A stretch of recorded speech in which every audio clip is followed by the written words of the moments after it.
Friends, Brian here for Yes You Can Play Guitar, and I'm going to do a reaction video today. And before I get going, it's very cold where I am, and actually it was below 40 this past weekend with wind chill.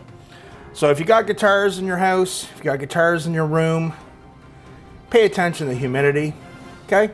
Take care of your guitars, folks. Get those humidifiers cranking if you got the heat cranking in your house.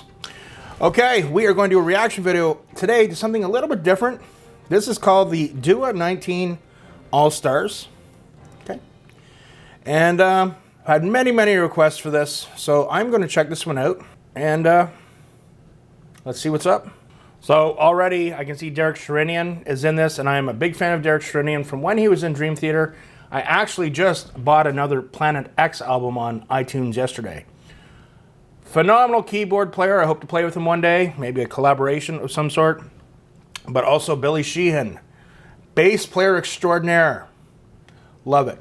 And I love the band PSMS. It was Portnoy, Sheehan, Sherinian, McAlpine. One of my favorites. I love their rendition of Dream Theater's Hell's Kitchen. But anyway, let's check it out here. DEWA19 featuring All-Stars. Love is Blind.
So, my friends, I've been a little remiss. I am a big Derek Sherinian fan. Again, it's so oddly, I just bought a Planet X album off of iTunes yesterday.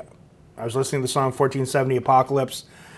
I love a lot of types of music. You know, I have my preferences, but, you know, one of the things about this channel is, as we say, the world's gone crazy, but we can all talk about music here because music is one of those things that we can just sit back and enjoy. One of the nice pleasures we still have left in the world. I'm a metal guy. You know, I can appreciate all kinds of different music. I've played and studied different kinds. I am a progressive metal guy too. I love Dream Theater. I love Symphony X. I love Planet X. This band was great. It was kind of an interesting song because I was wondering at one point if they were all getting paid by how many times they could mention the word love in the song. But you have amazing musicians in that band. Bumblefoot, I've heard a lot about him. I've heard some of his stuff. But the other guitar player, they had two amazing guitar solos. As I said, they both had great chops. There's some sweeps in there. There was some great runs. But it was like a melody on a melody. They were taking a story within a story, and I loved it. So when guys have the technique, but they can make a solo like that where it's not just speed or shred for the sake of just pure technique, and they can make a story and interweaving some really cool licks and techniques in it, I really like that. That makes a guitar solo to me. So the guitar solos were A1, 10 out of 10. Bumblefoot is someone I want to spend a little more time on. I know he's a great guitar player. Some of the stuff I heard just never really grabbed me by the face and pulled me in the way that did, but I'd like to spend more time on it. So if you guys can recommend some other Bumblefoot stuff, I would really appreciate that in the comments. Billy Sheehan, what can you say? He's the man, the master. I really like the band with Derek Sherinian, Billy Sheehan, PSMS. I want to get their Live in Tokyo album, or Live in Tokyo performance, the DVD. There's incredible magic in that band, I found. I know some people prefer the Winery Dogs, which was Richie Kotzen on guitar, Billy Sheehan, and Mike Portnoy on drums. I preferred PSMS. There was just something about magical with that to me. Hopefully one day I'd like to have Tony McAlpine on. He's one of my I'm going to have to say top 10, top 5 favorite guitar players of all time. I'd like to have him on someday. I'm going to let the channel breathe, maybe grow a little bit before I reach out to Tony. But he's another person I'd love to share licks with on the guitar. And Derek Sherinian, maybe someday I would just love to do a collaboration of some sort. That's just me dreaming here. But anyway, I liked it. It was good. It was kind of an interesting theme on the word love and what love is. But on that note, they said a lot of things. And one saying that used to really bother me, okay, having been through some difficult relationships, is people say a relationship is hard work. I don't know if that's true. Like, there's never going to be a perfect relationship. You can go through a few of them and really learn from what you want and what you don't want. Again, out there, I'm going to mind my words, but when you're with someone who really loves you for you, yes, there's going to be ups and downs, but I don't like the term hard work, right? Because there's just like a magical connection when things are really meant to be and where it is, and you love each other and you give each other unconditional support, and you're very aware of what each other needs. And yeah, so what do you guys think of that saying, a relationship is hard work? I don't know about that. I'm not saying that there's no work involved, but I loved it. Thank you guys for suggesting this to me. What other requests would you like to see? Comment below. But again, guys, if you join my Patreon, I tend to listen to the Patreons first when I'm choosing my requests, but I really like that one. It's something new, and with some musicians I really liked, and that also really opened me up more to Bumblefoot. All right, guys, remember, practice hard, but practice smart, and no excuses. We'll see you soon.